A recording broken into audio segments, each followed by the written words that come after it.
70 இல்ல 170 பார்க்கலாமா? இந்த 60 ரூபாயில இருந்து வித்துட்டு இருக்காங்க. சாப்பிடும்போது அந்த ஃபீல் லைட்டா குறையுது, தட்டி தூக்குதுங்க. 70 ரூபாய்க்கு கொடுக்குறாங்கன்னா குறைய சொல்லக்கூடாது. நீ வேணா தம்பி, என்னங்க இது?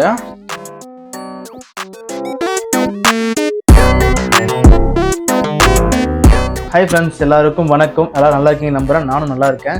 இன்னைக்கு சண்டே இல்லையா? சண்டேனாவே நான்வெஜ் தான். நான்வெஜ்னாலே பிரியாணி தான். அது இல்லாம எப்படி பிரியாணிலே வந்து 70 ரூபாவா இல்ல 170 ரூபாவா, அதுதான் பார்க்க போறோம். இந்த பிரியாணி எங்க வாங்குதுன்னு பேரே போட்டிருக்கு, பாத்துங்க. அதாவது குரோம்பேட்ல இருக்கக்கூடிய சரவணா ஸ்டோருக்கு முன்னாடி சிக்னல் முன்னாடி இருக்கக்கூடிய பிலால் ஹோட்டல் தான். வெற்றி தியேட்டர் பக்கத்திலே இருக்கும்.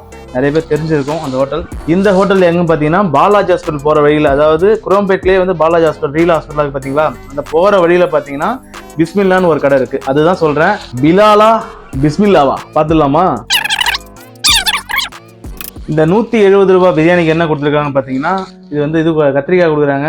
ஆனியன் கொடுத்தாங்க, நான் வேணான்னு சொல்லிட்டேன். ஏன்னா எனக்கு ஆனியன் கடையில் வாங்கினா பிடிக்காது. அது வந்து கொஞ்சம் மாதிரி நம்பு போன மாதிரி இருந்துச்சு, அதனால வாங்கல. என்னங்க 170 ரூபாய்க்கு இவ்வளவுதானா?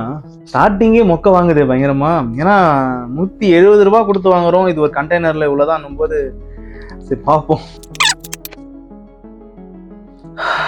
அதாவது இந்த மண்டபத்தெல்லாம் சாப்பிடும் பார்த்தீங்களா பிரியாணி, ஒரு ஸ்மெல் இருக்கும் பாருங்க. அந்த அரோமா அப்படியே இருக்குது. உண்மையா சாப்பாடு பதம் பார்த்தீங்கன்னா அப்படியே நல்லா தான் இருக்குது. மற்றது எல்லாம் இதெல்லாம் ஓகே தான். ஆனால் பிரியாணி எப்படி தான் தெரில. பார்ப்போம், சாப்பிட்டு பார்ப்போம். 70 ரூபா பிரியாணியை பார்த்துருவோம். அதோட குவான்டிட்டி எவ்வளோன்னு பார்த்துருவோமே. என்னங்க இவ்வளோ எண்ணெய் அதிகம், அதில் எண்ணெயே கண்ணுக்கு தெரியல. இதுதான் விஷயம். ஒரு மாதிரி லைட்டாக உதிரியாக இருக்குது. இது நல்லா சாஃப்டாக இருக்குது. ஸோ ஆனால் 70 ரூபாய்க்கு ஓகே, பார்க்கலாம். எக்கு கொடுத்துருக்காங்க, அதில் எக்கு இருக்கான்னு தெரில. ஸோ செக் பண்ணுவோம். அவசரத்தில் என்ன பண்ணிட்டேன், இலையை கழுவாமலே சாப்பாடை கொட்டிட்டு, அதை விடுங்க, ஒரு பக்கம் மட்டும் கழுவி வைக்கிறேன்.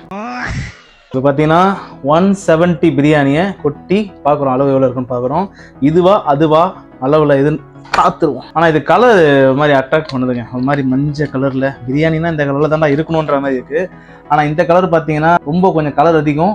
ஒரு தக்காளி சோறு மாரி இருக்குன்னு வச்சுக்கோங்களேன். ஸோ ரெண்டுத்தையும் கம்பேர் பண்ணும்போது ரைஸ் பார்த்தீங்கன்னா அது பாருங்க 70 ரூபாய் பிரியாணிக்கு உடச்சி விட்டுருவோம். அப்போதான் தெரியும். பரவாயில்ல, சூடாகடா சாமி. வித்தியாசமே தெரிலங்க. இதில் ஒரு எக்கு கொடுத்துருக்காங்க, இவங்களும் ஒரு எக்கு கொடுத்துருக்காங்க. பிலால்ல பார்த்தீங்கன்னா பீஸ், ஒரு பிக் பீஸ், இவ்வளோ பெரிய பீஸ் கொடுத்துருக்காங்க. ஒன்று, ரெண்டாவது லெக் பீஸ். ஓகே, 2 பீஸ் தானா? ஆமாங்க, 2 பீஸ் தான். 170 ரூபாய்க்கு ஒரு முட்டை வச்சு 2 பீஸ் வச்சு கத்திரிக்காய் ஆனியன். இதில் 70 ரூபாய்க்கு ஒரு லெக் பீஸ். தலைவன் இதில் ஒரு லெக் பீஸ், ஐயோ உடச்சிக்கிச்சு. இதில் ஒரு லெக் பீஸ், இதில் ஒரு லெக் பீஸ். பார்த்தீங்கன்னா 70 ரூபாய் பிரியாணியில் ஒரு சிங்கிள் லெக் கொடுத்துருக்காங்க. நல்லா கனமாக வெயிட்டாக இருக்குது. 170 ரூபாய் பிரியாணியில் பார்த்தீங்கன்னா 2 பீஸ் கொடுத்துருக்காங்க. ஒரு பெரிய பீஸும் ஒரு லெக் பீஸும் கொடுத்துருக்காங்க. குவான்டிட்டி வைஸ் பார்த்தா வச்சிங்களேன், ரைஸ் ரெண்டுமே சேம் தாங்க. என்ன ஒரு பீஸ் எக்ஸ்ட்ரா இருக்குது, இவ்வளோதான். ஸோ டேஸ்ட் பண்ணி பார்த்துட்டு டேஸ்ட் எப்படி இருக்குன்னு பார்ப்போம். ஏன்னா ஏதாச்சும் ஒன்று ஒழிச்சு வச்சிருப்பாங்கல்ல, அந்த 170 ரூபாய்க்கான ஒரு விஷயத்தை ஏதாச்சும் உள்ள ஒழிச்சு வச்சிருப்பாங்க. அதை நம்ம தேடி கண்டுபிடிக்கிறோம். ஓகேவா? இருந்தாலும் கடலமுத்து ரொம்ப ஸ்ட்ரிக்ட்பா. ஸ்ட்ரிக்ட்டா இல்லனா உங்க முன்னால எல்லாம் உத்தியோகம் பார்க்க முடியுமா? பாருப்ப. தயிர் வேணாச்சு. ஏன்னா நமக்கு வந்து அந்த ஆனியனை விட தயிரை போட்டு சாப்பிட்டா. முக்கியமா இதை சொல்லியே ஆகணும், சொன்னா நம்ப மாட்டீங்க. இந்த பகோடா பார்த்தீங்கன்னா வெறும் 30 ரூபாய், 30 rupees தான். எவ்வளோ இருக்கு பாருங்களேன். ஆனால் மாவு ஓவருங்க, ரொம்ப அதிகமாக இருக்கு மாவு. 30 ரூபாய்க்கு சைட் டிஷ் மாதிரி தொட்டு சாப்பிட்றதுக்கு கண்டிப்பாக ஒர்த்து தான். ஸோ வாங்க சாப்பிட்டு பார்த்துருவோம். பிலால்லேருந்து ஃபர்ஸ்ட் ஒரு பைட் சாப்பிட்டு பார்க்குறேன்.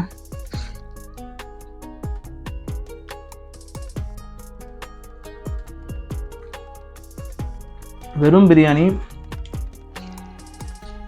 ஓகே. முக்கியமாக சாப்பிடும்போது அந்த ஃபீல் லைட்டாக குறையுது. ஏன்னா ஒரு பிரியாணி சாப்பிடும்போது நாக்கில் பட்டு உள்ளே இறங்குற வரைக்குமே பிரியாணி சாப்பிட்றோம்ப்பா அப்படின்ற ஒரு ஃபீல் கொடுக்கும். ஸோ இந்த பிரியாணி வந்து லைட்டாக வெறும் பிரியாணி சாப்பிடும்போது இந்த லாக் ஆகுது லைட்டாக. ஏன்னா ரொம்ப உதிரியாக இருக்குது, முழுங்குறது கஷ்டமாக இருக்குது. ஸோ கத்திரிக்காய் போட்டு சாப்பிட்டு பார்க்கலாம். இதை கட்டுறது அவுக்கணும் தான் கட்டுறாங்களா, இல்லை அவுக்கவே கூடாது, சாப்பிட்ற வரைக்கும் அவுத்துட்டு கிடக்கும் சொல்லி கட்டுறாங்கன்னு தெரிய மாட்டேன். ஸோ பிலாலோட கத்திரிக்காய் லைட்டாக போட்டு வாங்க சாப்பிட்லாம்.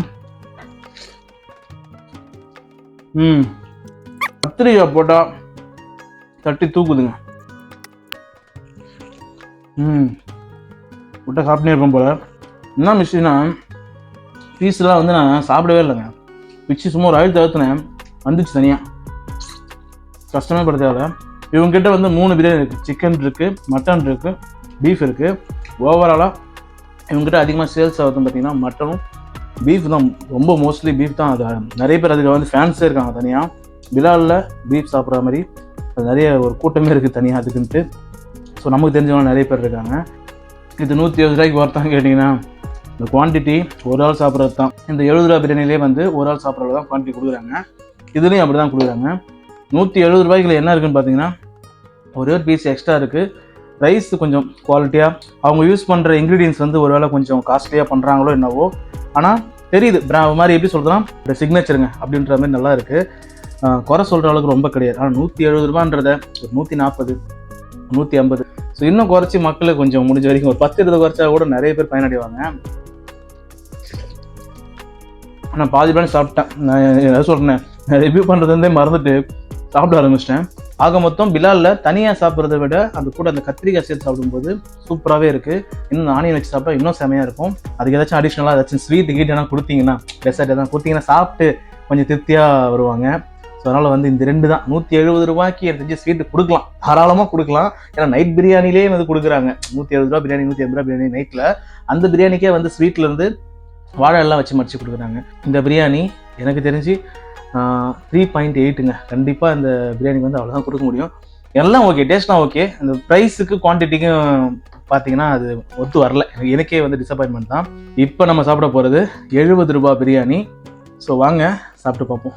70 ருபீஸ்க்கு ஒரு பீஸ் வச்சு இது கொடுக்குறதுன்றது கொஞ்சம் பெரிய விஷயம் தான். இந்த 60 ரூபாலேருந்து விற்றுட்ருக்காங்க. 60 ரூபா பிரியாணி ஆரம்பித்து 70 ஆகி இப்போ முட்டை வச்சா 80, முட்டை வைக்கலன்னா 70. குஸ்கா 30 ரூபா தான். ஆனால் இதே சாப்பாடு தான் இருக்கும், அதில் வந்து காம்ப்ரமைஸே பண்ண மாட்டாங்க. சாப்பிட்டு பார்க்கலாமா? வாயில் ஒட்டுது அப்படியே, அது நிற்குது, இது ஒட்டுது.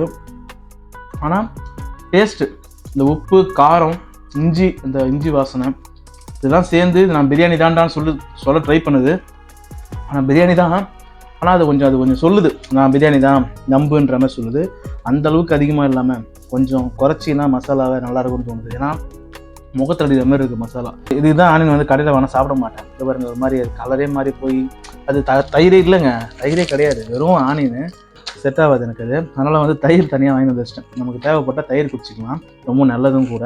கத்திரிக்காய் மட்டும் தான் கொடுக்கல. இந்த பீஸ் வச்சு இவ்வளோ சாப்பாடு வச்சு 70 ரூபாய்க்கு கொடுக்கறது கண்டிப்பாக ஒரு அஃபோர்டபுளான ப்ரைஸ் தான். மக்கள் நிறைய பேர் பயனடைவாங்க. நான் பார்த்துருக்கேன், அங்கே அவ்வளோ கூட்டம் இருக்கும். பாலாஜி ஹாஸ்பிட்டல், ரியல் ஹாஸ்பிட்டல் வரவங்க, இந்த காலேஜில் படிக்கிறவங்க, ஸ்கூல் பசங்க, வேலைக்கு போகிறவங்க, ஏகப்பட்ட பேர் காலையிலேருந்தே, அதாவது காலையில் 8 மணிக்கு ஸ்டார்ட் பண்ணுவாங்க. 8 to மதியம் வரைக்கும் இருக்கும். அதுக்கப்புறம் திரும்பி ஈவினிங் ஆரம்பித்து நைட் வரைக்கும் இருக்கும். நைட்டில் பார்த்தீங்கன்னா தந்தூரி, ஷவர்மா 1 வாங்கினா 1 ஃப்ரீன்ற ஆஃபர்லாம் இருக்குது.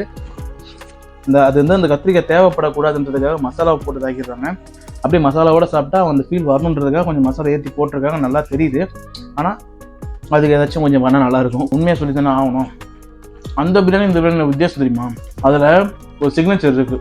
ஸ்மெல்லை பார்த்து நமக்கு எப்படா பிரியாணியில் கை வைப்போன்ற ஒரு ஃபீல் வரும். அது இந்த பிரியாணியில் இருக்குது. நீங்கள் ஒரு மாதிரி கிராண்டாக பிரியாணி சாப்பிடணுன்ற ஒரு சாட்டிஸ்ஃபேக்ஷனோட சாப்பிடணும் ஆசைப்பட்டீங்கன்னா இந்த மாதிரி பிரியாணி ட்ரை பண்ணலாம். ஏன்னா நீங்கள் கொஞ்சமாக சாப்பிட்டாலுமே கூட உங்களுக்கு அந்த பிரியாணி சாப்பிட்ட ஃபீல் வந்துடும். ஏன்னா அந்த வாசனையே நம்மளை அது ஒரு மாதிரி பண்ணி விட்டுரும். இருங்க இதை சாப்பிட வந்துட்டேன் பார்த்தீங்களா, நான் சாப்பிட்டு சொல்லிடுறேன் இதையும். சால்ட்டியா சூப்பருங்க. அதெல்லாம் இஞ்சி பூண்டு வாசனை, மேலே மாவு இது போட்டிங்க.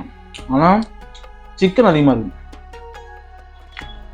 சிக்கனாக மாவான்னு பார்த்தீங்கன்னா அது நல்லா தான் இருக்குது. ஆனால் சிக்கன் இல்லாமலாம் இல்லை, சிக்கன் தான் ஃபுல்லாக. ஒரு ஆள் போனீங்கன்னா ஒரு 30 ரூபாய்க்கு வாங்கணும்.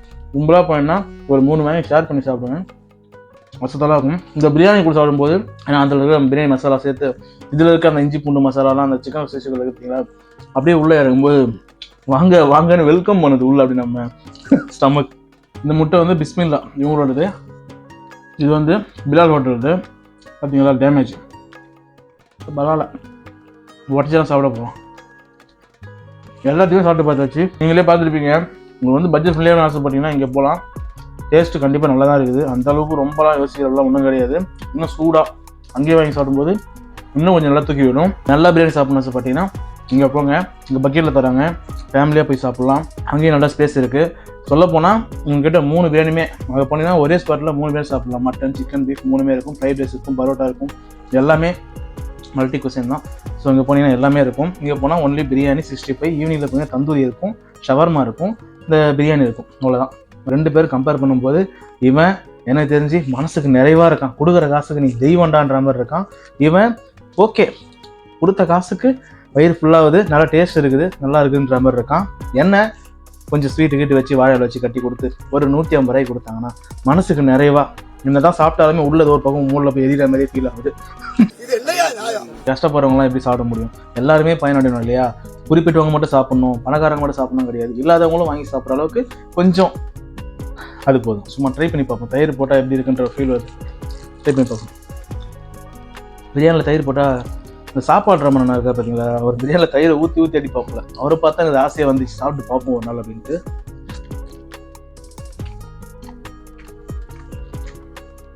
ஏங்க என்னங்க இது இப்போதான் தெரிஞ்சு தலைமை எதுக்கு ஒரே வயல பிடிச்சி அமுகிறாப்புலன்ட்டு. தயிர் ஊற்றி சாப்பிடும்போது சாப்பாடு அவ்வளோ சாப்பாடு வயல இருக்கிற தெரிலங்க, அப்படியே புஸ்கும் உள்ள போயிடுது. விழுங்குறதுக்கும் சாப்பிட்றதுக்கும் ரொம்ப ஈஸியாக இருக்குது தயிர் ஊற்றி சாப்பிட்டா. தலைவன் ட்ரிக்காக தான் போல, ஆனால் அவருமே சாப்பிட முடியாது, வாய்ப்பே கிடையாது. நல்லா தயிரை போட்டு வாட்டுன்னு வாட்டுவாப்பில் பயங்கரமா. இதை பார்க்கும்போதெல்லாம் சாப்பிடணும்னு ஆசையாக வரும். அப்படி இருக்கும் உங்களுக்கு, அப்படி இருக்கும்னு நினைக்கிறேன்.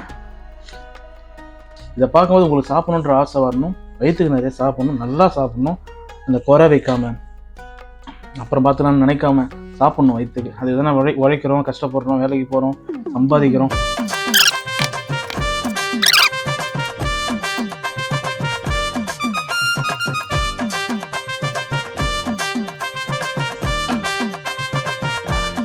ஸோ மீண்டும் ஒரு சாப்பாட்டு வீடியோ உங்களை சந்திக்கும் வரை ஈட் வெல், குட் திங்ஸ், நல்லா சாப்பிடுங்க, நல்லதே சாப்பிடுங்க. அப்படியே நம்ம சேனலை சப்ஸ்கிரைப் பண்ணிட்டு போயிடுங்க. Okay, tata.